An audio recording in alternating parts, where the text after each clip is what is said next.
Master of Arts degree in Business Leadership from Upper Iowa University. So with that, I'd like to turn it over to Michael Audino. Michael, are you there? I'm here, Jennifer. Thank you very much for that warm introduction, and thanks to all of you for participating in today's webinar. For those of you who are first-time participants, an extra special thanks to you. As Jennifer mentioned, I've spent a significant part of my career in, the introduction mentioned public transportation, but I think it's also important to note that I've significant experience in the airport and aviation arena as well, having served as the State Aviation Officer for the Iowa Department of Transportation and also as the Director of Marketing and Business Development for the Des Moines International Airport. And today, I'm very excited to visit with you about a new program that's been developed by, or is almost developed by, the Airport Cooperative Research Program called Airport Leadership Development. And I'm hopeful that when our time today is over, that you'll have a better understanding of what the ACRP program is all about. You'll have a better understanding of what this particular ACRP project is all about. You'll have a richer understanding of the content of the Airport Leadership Program. And also, hopefully, you'll come away with an understanding of how we intend to turn this research into practice, starting in Florida and hopefully in other locales across the country. So, with that, let's dive in, and let's start by talking a little bit about ACRP, which stands for Airport Cooperative Research Program. And similar to the TCRP and the HCRP, the Airport Cooperative Research Program is an industry-driven applied research program.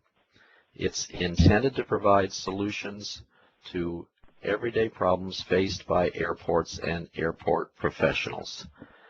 And its focus is on satisfying the research needs that are not met by other federal research programs. As mentioned on the slide, ACRP was part of the Vision 100 Reauthorization Act back in 2003, and in 2005, the Federal Aviation Administration entered into a contract with the Transportation Research Board, who serves as the overall manager of the ACRP. I've included the ACRP website at the top of this slide and strongly encourage you to visit that site. There is a wealth of information about airports, and every one of the research project reports are posted there. And as I mentioned, the applied nature of this program means that you'll be able to find a lot of answers to some of your questions on that particular site. The ACRP is guided by an oversight committee, which consists of representatives from a number of organizations, including the Federal Aviation Administration, Airports Council International, NASAO, the National Association of State Aviation Officials, AAAE, American Association of Airport Executives, Air Transport Association, and the Airport Consultants Council.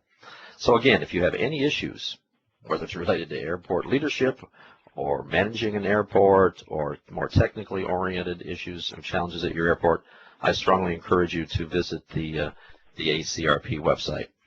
So with that, let's talk about one of those industry-driven projects, which is Airport Leadership Development.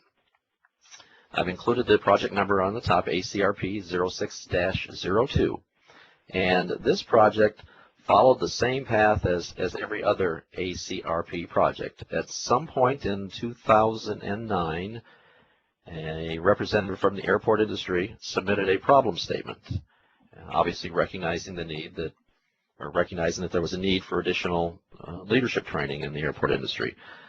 That problem statement was reviewed by the oversight committee that I mentioned a few moments ago, and ultimately was determined that this problem statement warranted a full research project, so a project panel was formed.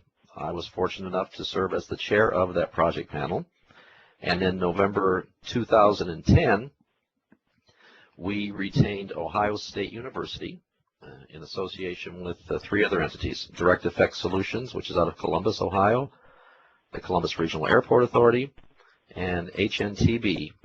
And we engaged them to research the leadership development programs currently existing at airports and to develop a pilot program that would bridge any gaps that may have been identified through the research. And the overall objective of this project was to design, develop, pilot test, and evaluate a comprehensive airport leadership program that could be used by others. And that's a key point. That could be used by others, whether that's a university, whether that's an individual airport, whether that's a consulting firm. And this program is designed to help both existing and future airport leaders obtain and refine the necessary leadership skills for their current positions as well as for future leadership positions. So with that, let me talk a little bit about the research process. It was a 5-step process that was undertaken by the Ohio State University team. Their research began with a thorough review of existing leadership development programs in organizations, academia, aviation, and trade associations. And this review was utilized to determine what leadership skills were currently being trained throughout the country, as well as what organizations were providing, or what specific organizations were providing leadership development training and programs. And this phase of the research was also used to determine whether leadership in the aviation community required unique skills compared to the leadership skills needed in other businesses and industries. Examples of the organizations that were interviewed in this phase include Airports Council International, American Association of Airport Executives, University of Nebraska at Omaha, Federal Aviation Administration, the Wharton School of Business at the University of Pennsylvania, Southwest Airlines, and Harvard University. So as you can see, there's a wide range of entities that were interviewed as part of phase 1 of this project. Phase 2 was the identification of the needs. After completing the review of the existing programs, the research team identified key topics that were most frequently cited by interviewees in terms of what topics were currently being trained and what those needs were. And the most frequently identified topics were used as a baseline for focus groups. So the Ohio State team conducted a number of telephonic focus groups, and they also convened a number of in-person focus groups in consort with both ACI and AAAE conferences. And also in this phase, the research team attempted to identify areas that were not currently being trained, but were determined as necessary for today's airport leaders. So phase 1, review existing programs. Phase 2, identify the needs. And then phase 3 was to determine whether there was any gap. So the basic, compare the results of phases 1 and 2. And as a result of that task, the research team was able to determine what topics were currently being covered in existing training for airport leaders and what topics were not being addressed.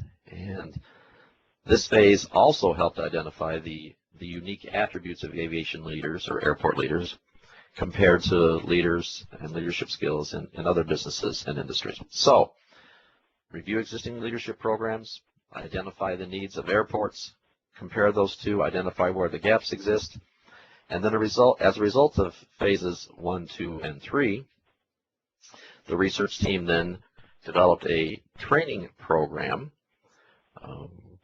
which, as I referenced earlier, when finalized, will be available for use by others. In essence, the training program is designed to address the needs of both emerging and existing leaders, and it is designed to be delivered in what I might characterize as customizable parts. And all of the content, and I'll talk about the content here in just a second, but all the content in this program is focused on transferable leadership skills. So these are skills that can be utilized in your existing position as well as can be taken with an individual as they move on throughout their career. And then the final phase of the research was to pilot test, if you will, the content, which was done in November of 2011 with a live audience of aviation and airport professionals. And I'll talk a little bit more about that in just a moment or two. So what were the findings of this research? Well, first and foremost, I think it's important to note that the research indicated that the leadership needs of airport professionals were not necessarily unique. And despite what many in the airport or the aviation industry might think, the leadership skills and qualities for airport professionals are similar to what's needed in public transit, any other transportation mode, or quite frankly, any other industry. While there are a number of existing leadership programs out there, this research also concluded that many of those were somewhat cost prohibitive. The research also indicated that many organizations, associations, and associations within the aviation community were providing what might be characterized as first-level supervisor and management training, but that focus was primarily on management skills. And I think it's important to note that there clearly is a distinction between management and leadership. This research team simply differentiated the management and leadership as management is about processes, leadership is about people. And what they discovered was that many airports and many associations were focused on the management side, but not so much on the leadership side. The research also identified what they characterized as 5 leadership dimensions, and I'll talk about those in a little bit more detail during our time together today. Those dimensions were strategic thinking, developing culture, self-management, communication, and relationship building. The research also indicated that the training that was needed had to address both the existing and emerging leaders in the aviation community, and also determined that the leadership skills needed for airport professionals, as I mentioned already, are not unique. But what is unique in many cases is the scenario or the setting in which those leadership skills are applied. The last couple of bullets on that slide talk about the fact that the research suggested that there needed to be a self-assessment tool as part of a comprehensive and integrated leadership program, and I'll talk about that as well in a few moments.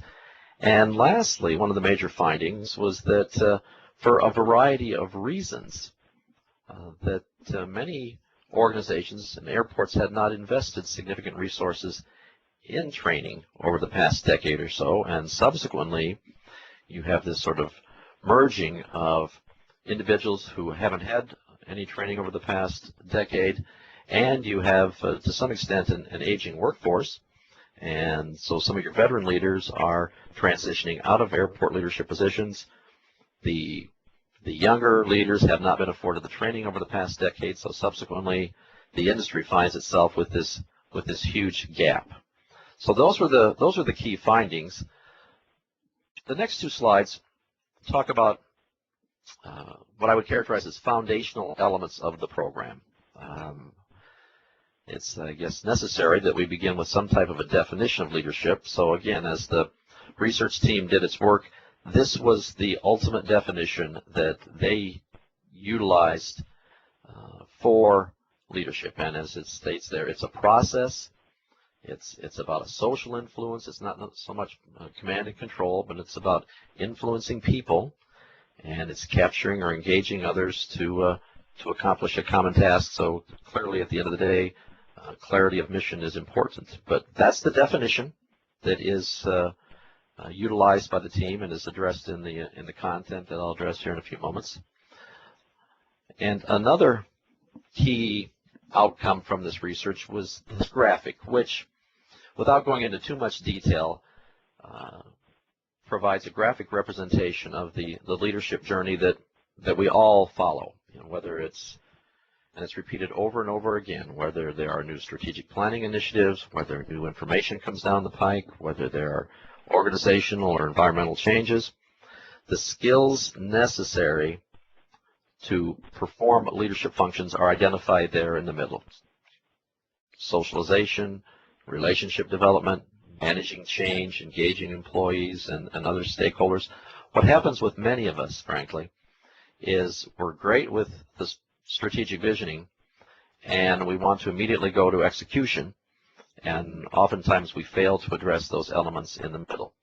And subsequently, this curriculum and the content of this curriculum will help participants better understand not only the importance of those elements in the middle of that graphic, but also provide participants with the key knowledge and skills necessary to implement those elements. So with that, let's talk a little bit about the content.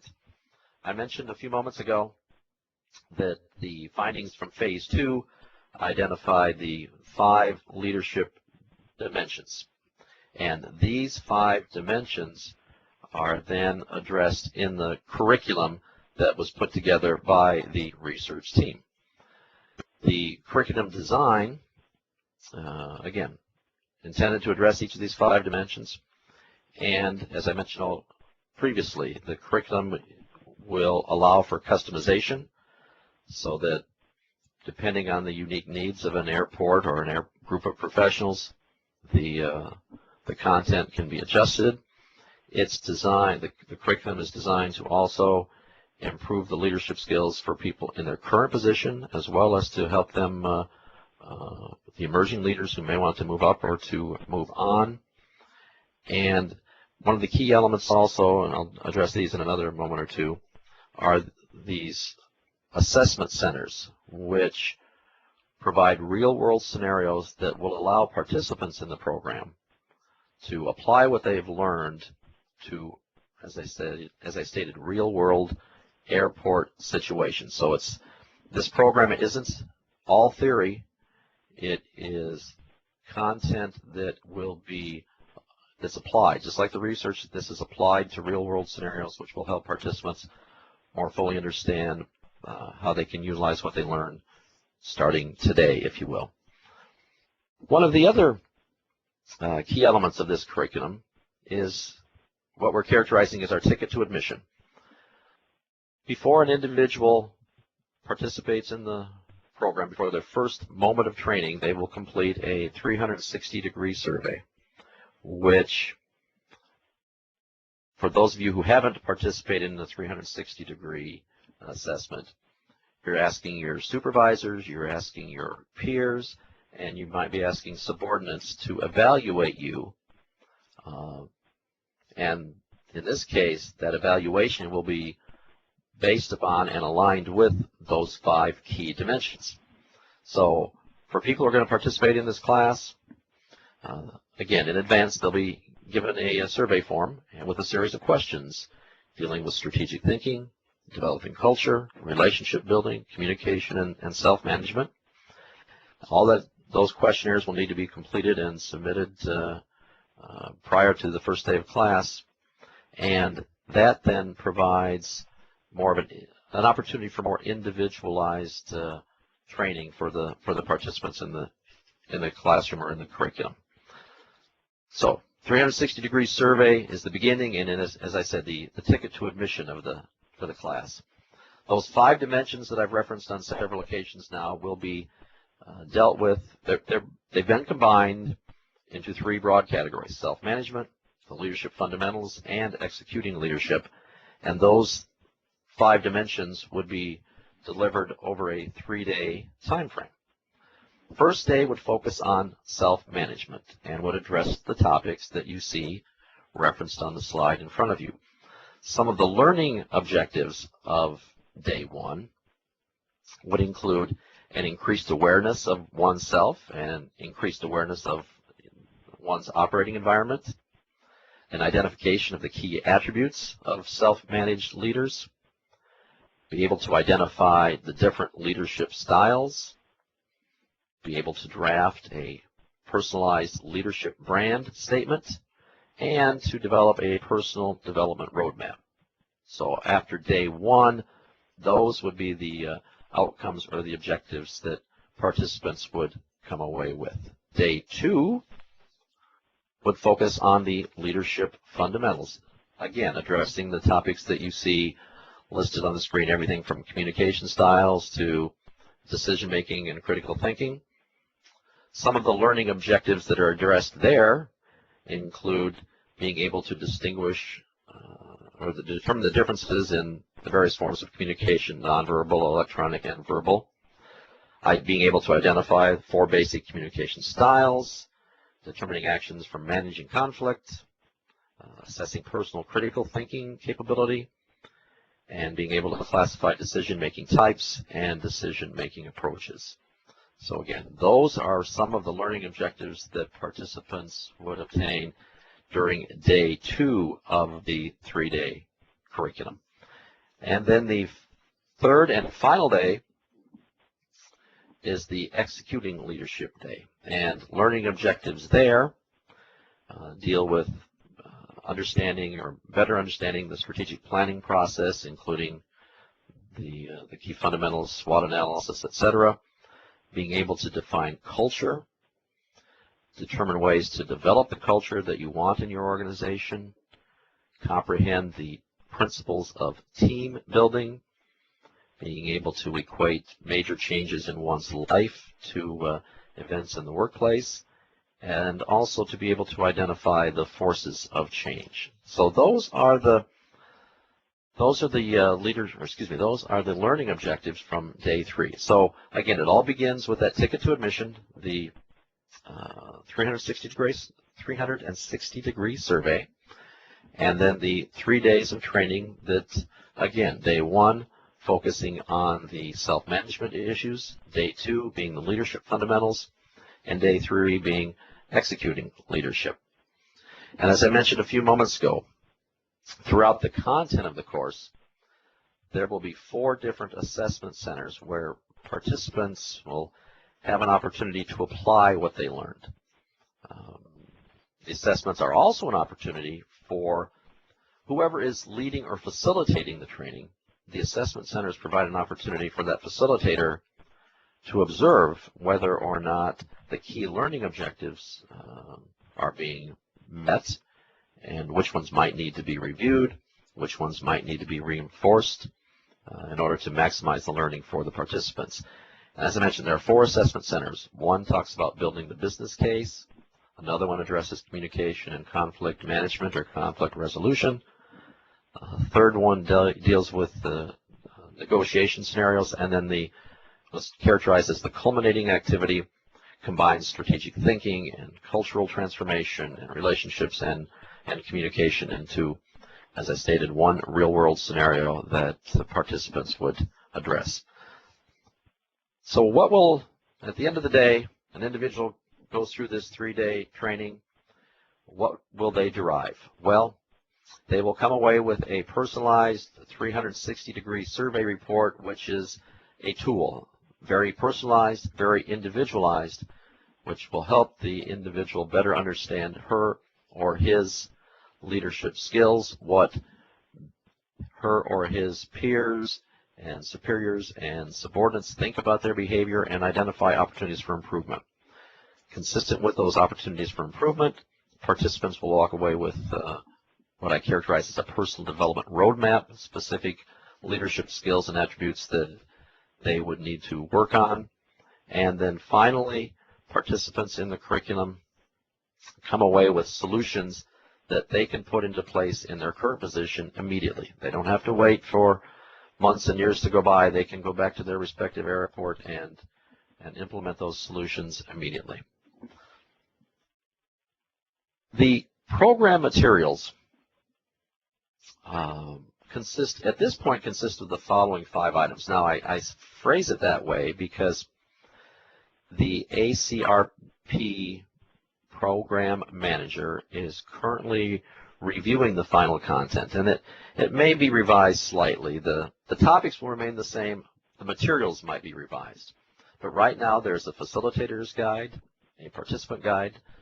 The training includes some supplemental readings for participants, I've talked about the 360-degree survey, and the survey instrument is one of the materials, as well as a facilitator's guide for the survey. So when it's all said and done, these materials, once approved and blessed by ACRP, as I've stated several times now, will be available in the public domain so that, again, universities, consultants, individual airports, individuals could take these materials and apply the training in their respective environments. I want to speak ever so briefly about the pilot session. I mentioned 15 or 20 minutes ago that phase 5 of the research involved the delivery of a pilot initiative. And so the Ohio State University research team convened a group of, I believe there were 18 airport professionals who met this past November in Columbus. And the content that I just described to you was delivered to these professionals in Columbus. And that provided a great feedback for the research team and for those of us who are on the project panel, feedback that allowed us to make some tweaks and some adjustments into the final curriculum.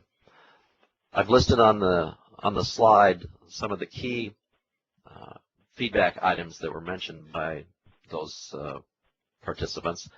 They strongly encouraged that the training be delivered in a face-to-face mode.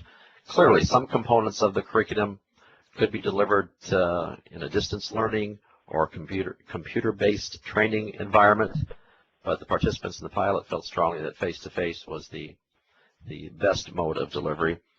As with any situation like this, where you're bringing people together from a variety of environments, creates a great networking opportunity, not only for immediate interaction of ideas and exchange of ideas, but also the opportunity to establish friendships and professional relationships that may carry on through a lifetime and throughout a career.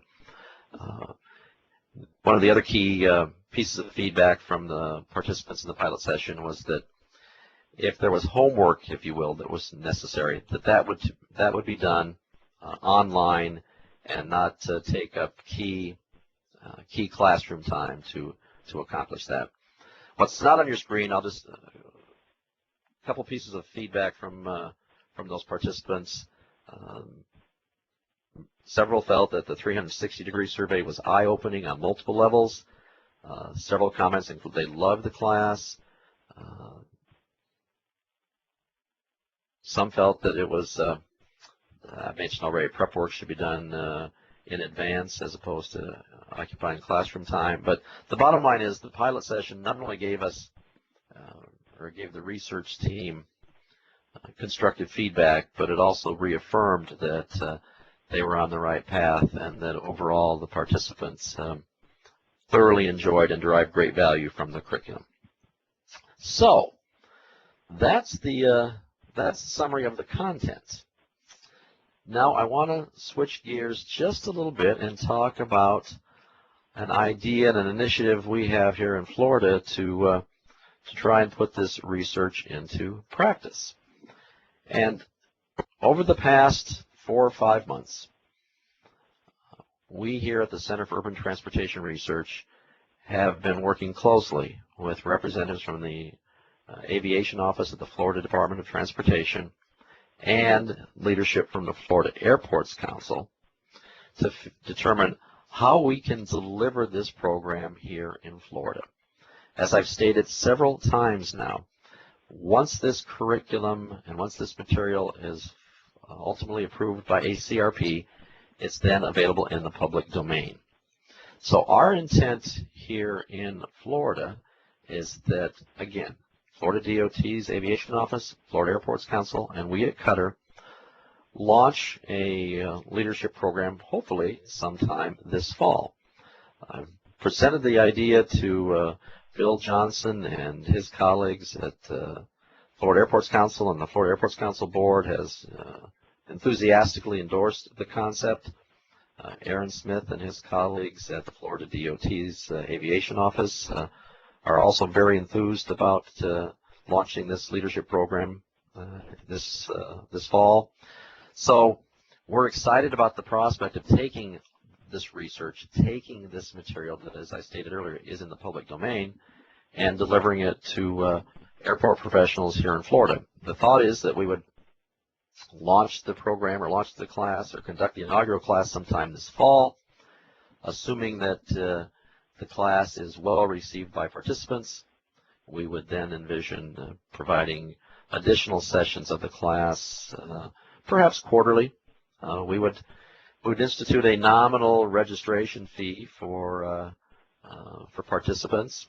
Our initial thrust would be on serving airport professionals from Florida, but going forward, we would have every intent of opening the program up to airport professionals from other parts of the country.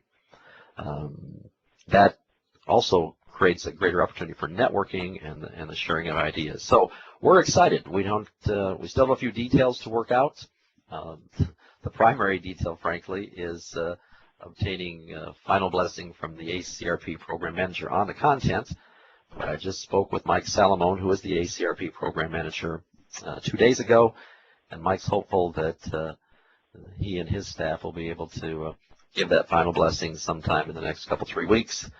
And if that's indeed the case, then again, I'm confident that here in Florida we'll be able to launch this inaugural session sometime this fall. So that, ladies and gentlemen, is an overview of the research project, a little bit about ACRP, a little bit about the content, and a little bit about how we intend to turn that research into a real-world application here in Florida. And that concludes my formal comments, and I'd be happy to try and address any questions or concerns or observations that any of you might have. Thanks, Michael. We do have a question that has come in. We'll go ahead and kick things off with that while everyone else has a chance to type in their questions. The question is, will there be follow-up with the leadership participants or another 360 feedback survey, say 6 months later, to see if the training worked or was applied? It's interesting you ask that question, Jennifer, because I don't think I mentioned this, but one of the items of feedback from the pilot session dealt specifically with that. Participants in that pilot session recognized the value of the 360, but also felt it was important to say, okay, day one, I take the 360. The next couple days, I go through the leadership training. Wouldn't it be nice if there was a measure to determine whether or not I was applying what I learned and whether or not if what I was applying was making any difference? So while there's, at this stage, nothing that's been recommended by the research team for follow-up, by the same token, once this is in the public domain, there's absolutely nothing that would prevent, again, say here in Florida, nothing that would prevent Florida Airports Council and Florida DOT and us here at CUTR. We could reach out to participants and annually or every 6 months ask them to retake the 360 survey and provide some more personalized individual coaching that would help them on their leadership pathway. So again, right now there's nothing built into the content to address ongoing 360s, but I would encourage anybody who's listening, if you get involved in delivering this in some way, shape, or form, I think that's an important item to incorporate, because the old classic, what gets measured gets done, and I think it's an important tool that individuals can utilize as they continue on their professional journey. Great, thank you. And a related question, could you speak a bit more about the 360-degree survey in general, maybe anything that you didn't already cover during the presentation? Oh, as I mentioned, it's very personalized, and it takes courage, quite candidly, because at the individual level, because what the survey does is it has individuals, again, reach out to, it's a self-assessment, it's an assessment by your peers within your organization, it's an assessment by individuals who might report to you, it's an assessment from individuals who you report to, And in this case, there's also an assessment from external peers. And I'll just give you some examples. For example, I mentioned the 5 dimensions that are addressed in this curriculum. Strategic thinking. Here are a couple of very specific questions that are part of that 360 survey. Stays focused on long-term objectives while dealing with short-term issues. So you would answer that yourself. You would ask your internal peers to answer it as they view you. People who report to you would answer that. People who you report to would answer that. And external peers would answer that question. Takes informed risks is another question. Again, self-assessment, internal and external assessments. On the developing culture dimension, are you a role model for others to follow? Do you develop high-performing teams? On relationship building, do you have respect for others? Do you have respect for internal employees? Do you have respect for external stakeholders? Communication, are you an effective listener? Do you clearly delegate with realistic expectations? Are you quick to resolve conflict with appropriate resolution? And on the self-management, take a proactive approach on self-improvement, remain focused even under adversity, and a series of other questions for each of those dimensions. So as you might be able to glean, some of those are difficult questions, particularly if you're looking in the mirror and answering as it relates to yourself. And then perhaps most challenging is when the feedback comes back from whether it's your supervisor or whether it's your the people that report to you or whether it's your peers. And so that's why I say it takes courage to engage in the 360. But for those of you who have participated in such a self-assessment tool, I think you would agree that it's an extraordinary tool to help you grow and move forward, and it's one of the key items for this airport leadership curriculum as well. Great, thank you for that. Another question regarding the 360 survey. Was it like Myers-Briggs or DISC, D-I-S-C, where it has been extensively tested? No, it is not like DISC, and it's not like Myers-Briggs. To the extent that it's been significantly tested, I can't confirm that. I believe that it was developed as part of, by the Ohio State research team. I believe they put this tool together. Now, I think it's important to note that the 360 assessment concept is not unique. That's been around for a long time. Those specific questions that are asked as part of this 360 assessment are directly related to the findings that the research team identified. And again, as I said, there are 5 dimensions of this airport leadership program. There's the strategic thinking, the developing culture, the relationship building, the communication, and the self-management. So with those 5 dimensions in mind, there are, I think, about a half a dozen questions under each one of them that a participant in this leadership program would complete. But again, as I stated when I began this answer, it's not like DISC, it's not like Myers-Briggs. You don't need to be a certified or trained deliverer or interpreter, if you will, of this particular assessment. Does that answer the question, Jennifer? I think so, yes, thank you. Sure. Another question that we've received is, can non-airport leaders participate? How much is really airport focused? Hadn't thought about the first part of that question, quite candidly. As I stated on several occasions, I think surprising to some was the finding by the research team that the skills and talents and attributes necessary for airport leaders aren't that different, or perhaps are no different than the skills and talents and attributes necessary for leaders in other professions and in other industries. It's just that those talents and skills are applied in different operating environments. So that's why the assessments are built into the this particular program, or the assessment centers, excuse me, are built into the training to provide that real world context. I guess I'm thinking about the first part of the question. Could non-airport individuals or professionals participate? I'm assuming you could, or they could, recognizing that the 360 is sort of non-industry specific, but also recognizing that the assessment centers are.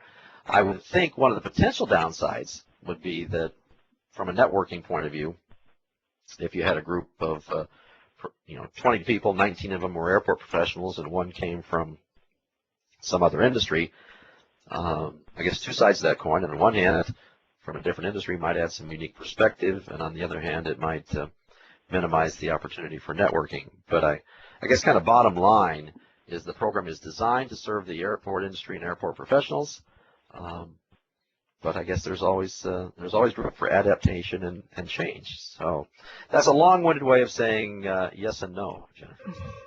Right. Well, and we did have a related comment that, it might be an opportunity for the local airport leaders to commingle with the other leaders in the community, maybe transit or nonprofit. So. Well, that's an interesting concept too. And as I said, once this material is in the public domain, I mean, it'll have the ACRP label on it, if you will. I mean, it's not like individuals can take it and sort of distance the content from ACRP. It's underwritten or financed by the Airport Cooperative Research Program. It's designed to address the leadership needs of the airport industry. But the whole notion of maybe the primary focus is on airport professionals, but you bring in, say, other transportation or other community-based leaders to the program. I can see that being a significant value add. And kind of as an aside, I mentioned the ongoing dialogue that we at CUTR have had with the Florida Airports Council and the Florida Department of Transportation's Aviation Office.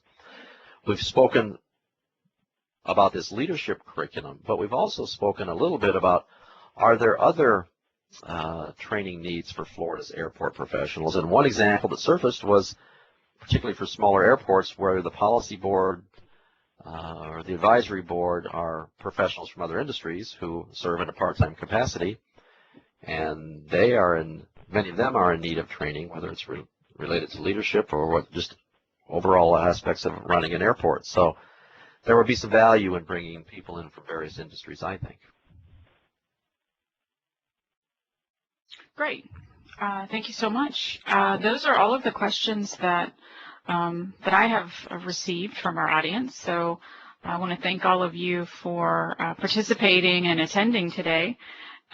If you do have any last-minute questions, feel free to type them in as we're wrapping up the session here. And of course, you can download the PDF copy of the presentation, which has Michael's contact information, and you can contact him directly if you find a question, find that you have a question after we've ended the session. So, Michael, do you have any other final thoughts before we? Only to reaffirm or reiterate what you just stated, Jennifer. Thanks to all of you who participated today. I know it's always a challenge when you're sitting on the other end of the phone and an individual like me drones on for 40 minutes. So I appreciate you hanging in there. But I also want to say, as Jennifer indicated, if you have any questions about this program or this concept or any of the specifics that I talked about, please don't hesitate to shoot me an email or give me a call. Would thoroughly enjoy visiting with you further about the ACRP program and more specifically the airport leadership curriculum. So thanks for participating today. Great, and thank you, Michael. I would like to remind our audience that our next webcast will be 2 weeks from today on June 14th, where the topic will be development of Pinellas County roadway jurisdiction policy. And we have applied for continuing maintenance credit through AICP. So we do ask that you complete this evaluation. Whether you're seeking credit or not, please do give us your feedback. But I will send an announcement once we receive approval or notice that the session has been approved. So once again, thank you for joining us, and we hope to see you in a future webcast.